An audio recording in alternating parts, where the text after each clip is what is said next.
Question number 10.13 तक numerical आपको बता दिए थे और न्यूमेरिकल ऑफ फ्लूइड्स है। अब आपको 10.14 क्वेश्चन नंबर 10.14 का बताना है। पेज नंबर 273 से दिया है। In a test experiment on a model aeroplane in a wind tunnel, the flow of speed in upper and lower surface of the एक कोई विंड टनल है, मॉडल एक्सपेरिमेंट बनाया जा रहा है, इसमें हवा बह रही है। तो आपको बताया था विंग्स ऐसे बनाए जाते हैं।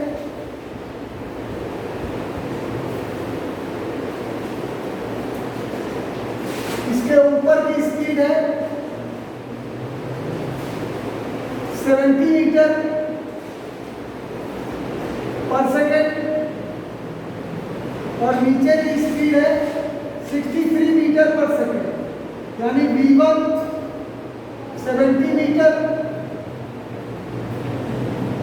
पर सेकेंड और V2 है 63 मीटर पर सेकेंड। ये दिया है question. What is the lift on the wing? अब area of the lift, area of the wing है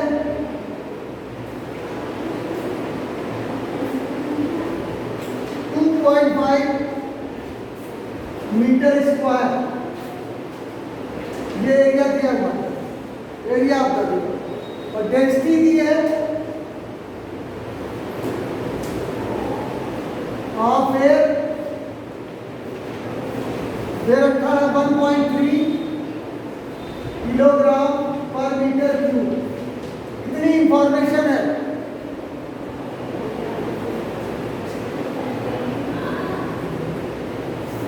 तो कह रहे find the what is the lift on the wing if it's area. Lift किस फोर्स से ये जहाज ऊपर की ओर उठेगा, लिफ्ट निकालना है। तो by the Bernoulli theorem, by the Bernoulli theorem horizontal है, तो P1 equal to half rho V1 का square is equal to P2 plus half rho into V2 का स्क्वायर। जहाँ पर प्रेशर वेलोसिटी ज़्यादा होती है वहाँ प्रेशर कम होता है। यहाँ इस तरफ V1 को हमने 70 लिया है, यहाँ P1 कम हो जाएगा, तो हाफ रो V1 का स्क्वायर इधर ले आए। जिधर वेलोसिटी ज़्यादा उधर प्रेशर कम, तो V1 हमने 70 लिया, तो ये P1 कम हो जाएगा, minus half rho into V2 का स्क्वायर और P2 minus P1 pressure difference, जिसकी वजह से इधर प्रेशर ज़्यादा होगा, इधर वेलोसिटी कम है तो प्रेशर ज़्यादा होगा, ये जहाज ऊपर की ओर उठ जाएगा। ऊपर की ओर एक फोर्स लगेगा, वो फोर्स भी निकालना है, वही लिफ्ट कहलाते हैं। This is also called lift, यही लिफ्ट कहलाएगा, वो निकालना है किस फोर्स से ऊपर की ओर उठ रहा है। तो by the Bernoulli theorem, by Bernoulli theorem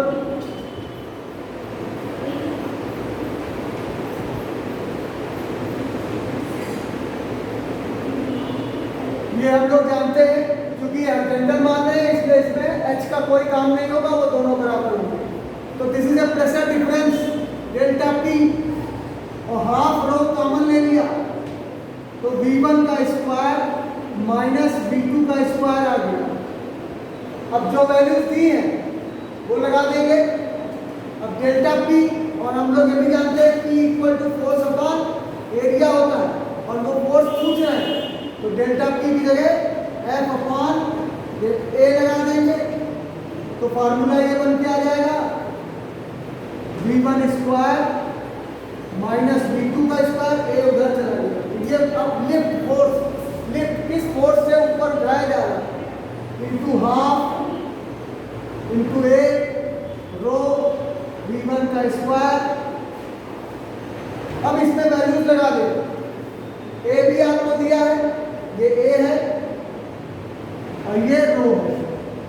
values लगा दे, आंसर आपको मिल जाएगा।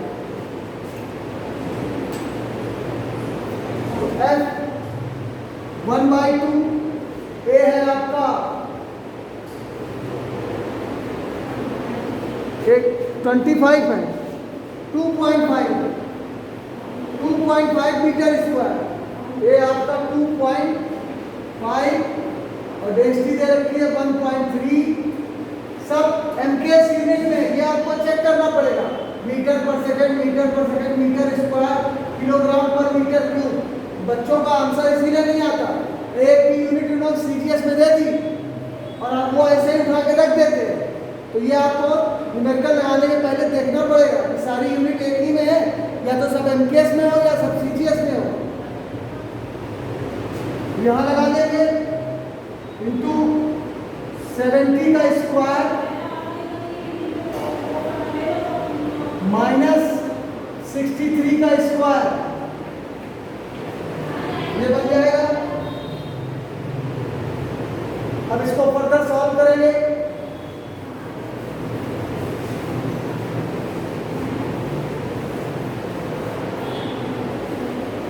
तो F इक्वल टू आएगा 1/2,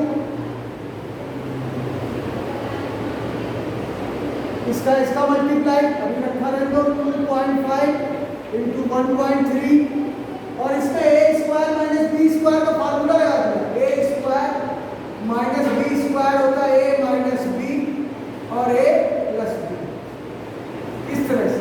तो ए स्क्वायर माइनस बी स्क्वायर, तो 70 प्लस 63 और 70 माइनस 63 ऐसे कर लिया।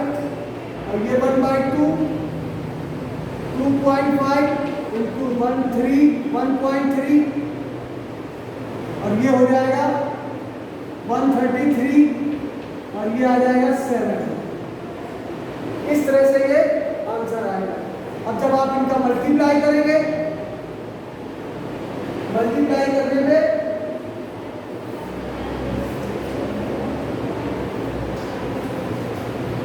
2.5 का 3 से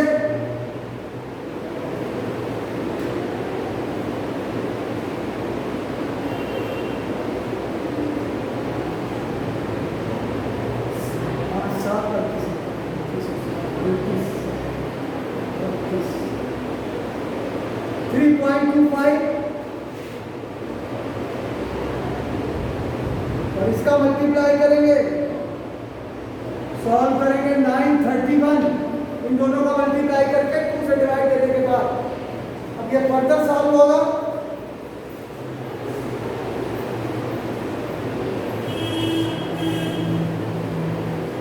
तो आपको आंसर मिलेगा 1.52 इंटू 10⁻³ न्यूटन का आंसर मिल जाएगा। ये कैलकुलेट आपको करना है, कैलकुलेट कर लीजिएगा। डिवाइड देना है, मल्टीप्लाई करना है, आंसर आ जाएगा। ये क्वेश्चन नंबर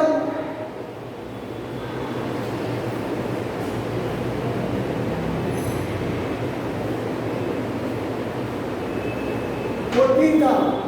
अब आपको क्वेश्चन नंबर 15 समझाते हैं।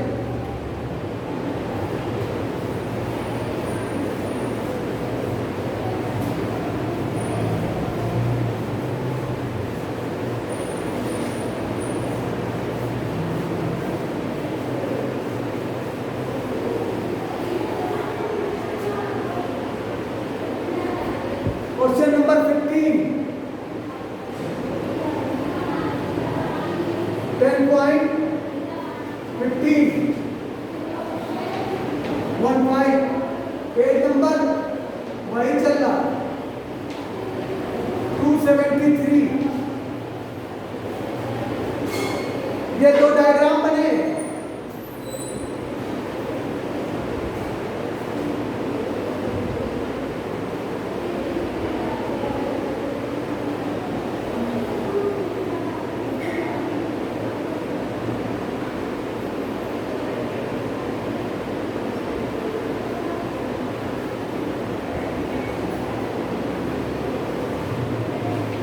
इसके अंदर लिक्विड फ्लो कर रहा है।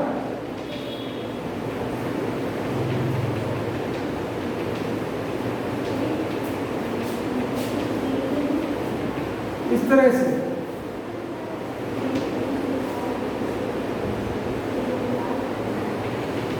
ये, और इसमें दो पाइप यहां पर एक जोड़ा है और एक पाइप इन्होंने यहां पर,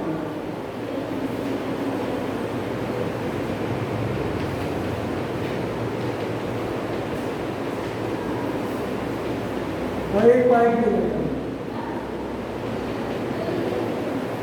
ये ए फिगर है, इसी तरह का बना है।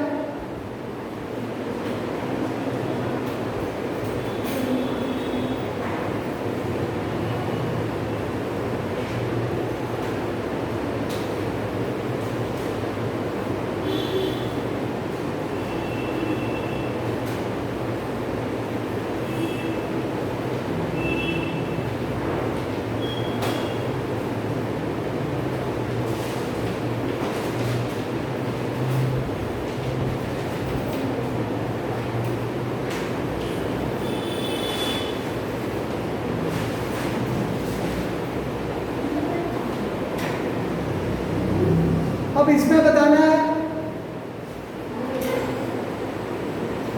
Refer to study flow of non viscous liquid. Non viscous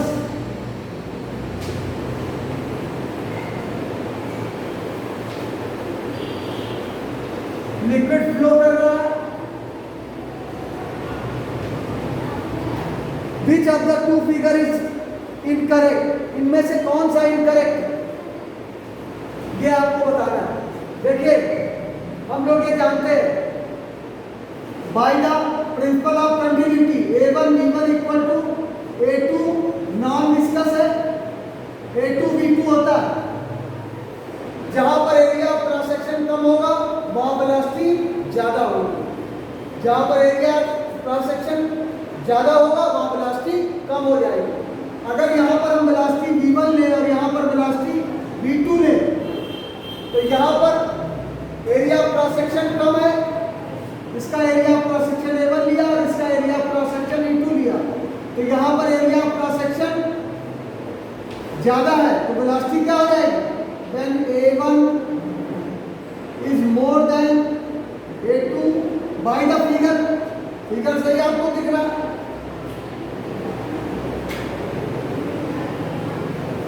A1 is more than A2 और यहां से हम निकाल सकते हैं A1 upon A2 is equal to B2 upon B1 इस फार्मूले से ये निकाल लिया। और A1 is greater than A2 तो A1 upon A2 is more then 1 हो गया। और A1 A2 की वैल्यू क्या आ जाएगी?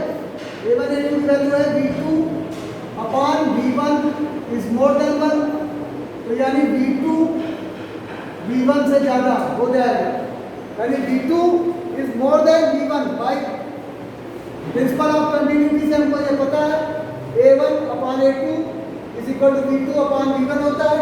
और बाई द फिगर हमने देख लिया कि A1 is more then A2, यहाँ पर B2 ज्यादा हो गया, B2 ज्यादा है और यहाँ पर प्रेशर डिफरेंस दिखाया है। अब बर्नौली थ्योरम लगाएंगे। देखिए यहाँ पर जहाँ वेलोसिटी ज्यादा वहाँ प्रेशर कम होता है, जहाँ वेलोसिटी ज्यादा होती है वहाँ पर प्रेशर कम हो जाता है। लेकिन इसमें यहाँ वेलोसिटी कम होने के बाद प्रेशर भी कम हो गया, वेलोसिटी कम प्रेशर भी कम, जहाँ वेलोसिटी ज्यादा होने के बाद प्रेशर बढ़ गया।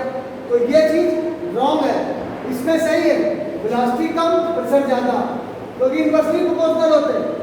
तो जब वेलोसिटी कम होगी तो प्रेशर ज्यादा हो जाएगा, यहाँ वेलोसिटी कम है प्रेशर ज्यादा हो गया, ये P1 और ये P2। यहाँ वेलोसिटी ज्यादा है तो प्रेशर कम हो जाएगा। तो दिस इज ए करेक्ट, ये करेक्ट है, B is correct but A is incorrect.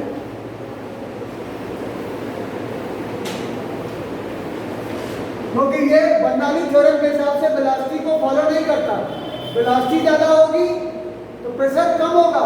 तमाम सारे एग्जांपल्स में आपको हमने यही बताया, जब वेलोसिटी ज्यादा होती है तो प्रेशर कम हो जाता है। इसमें वेलोसिटी ज्यादा है प्रेशर बढ़ गया, गलत है। वेलोसिटी भी ज्यादा है प्रेशर भी ज्यादा है, यहाँ वेलोसिटी कम है प्रेशर कम हो गया, ऐसा नहीं। जब उल्टा रिलेशन होता है वेलोसिटी ज्यादा प्रेशर कम। वेलोसिटी कम, प्रेशर ज़्यादा। इस रूल को फॉलो करते हुए बी सही है और ए हमारा गलत है।